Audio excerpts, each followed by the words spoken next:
Hello, welcome to this week's TAL update. I'm Dr. Joe Pojman, Executive Director of Texas Alliance for Life. I'm in the Texas Capitol in Austin, where the 88th Texas Legislature is in full swing. Thousands of bills have been introduced, and my team has pored over all of them. Today, I'm going to update you on some of our pro-life priorities that you need to know about. 2 years ago, the legislature passed and Governor Abbott signed into law the Human Life Protection Act, which completely protects unborn babies from abortion beginning at conception, with a narrow exception for abortions to save the mother's life. The strongest in the nation, that law has resulted in all licensed abortion facilities ceasing performing abortions indefinitely. The abortion industry is crushed. It is no more, and we want to keep it that way. Our first goal is to prevent any weakening of the Human Life Protection Act. There are 10 bills to add various exceptions, including when the baby has a lethal diagnosis or when the pregnancy resulted from rape or incest. Those bills must not pass the legislature. We believe that Texas should not execute a baby for the father's crime or when the baby is disabled or has a potentially fatal diagnosis. Texas must protect everyone, both the mother and the unborn child.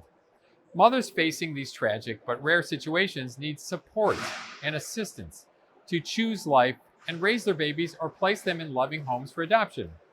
We also support increased help for women with unplanned pregnancies.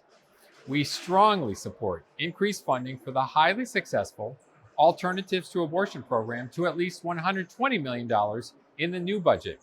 We support SB 24 by Senator Lois Kolkhorst and House Bill 4049 by Representative James Frank to put that program into statute to assure it will exist for decades.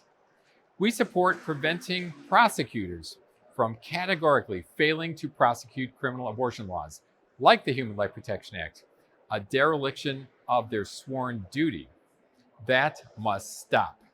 Several bills would allow the removal of any prosecutors who refuses to enforce Texas pro-life laws. Those include House Bill 17 by Representative David Cook and SB 20 by Senator Joan Huffman.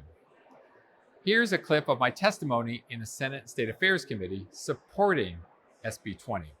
However, we're seeing a substantial problem from a small number of district attorneys, who, by the way, happen to be from some of the largest counties in Texas.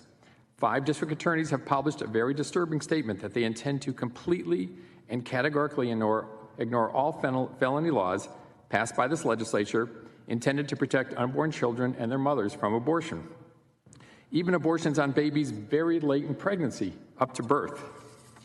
This is very disturbing to us, and we think it should be disturbing to everyone, regardless of how he or she feels about these particular pro-life laws.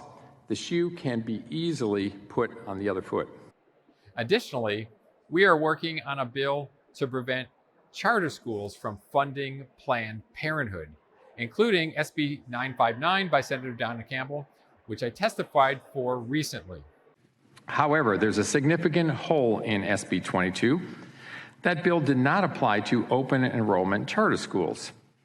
There's a provision in the Education Code, and it's there, Section 121058C, that states that an open enrollment charter school is not considered to be a political subdivision unless a state statute specifically states that the statute applies. That's what we need here.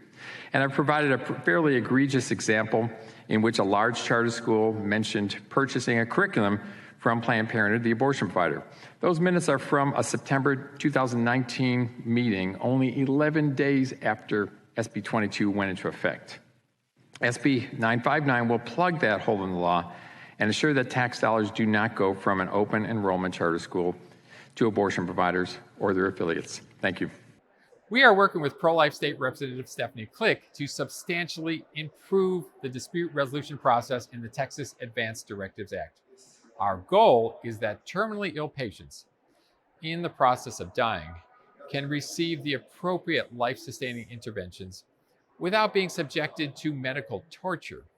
The bill would make it substantially easier to transfer a patient to another hospital at the family's request.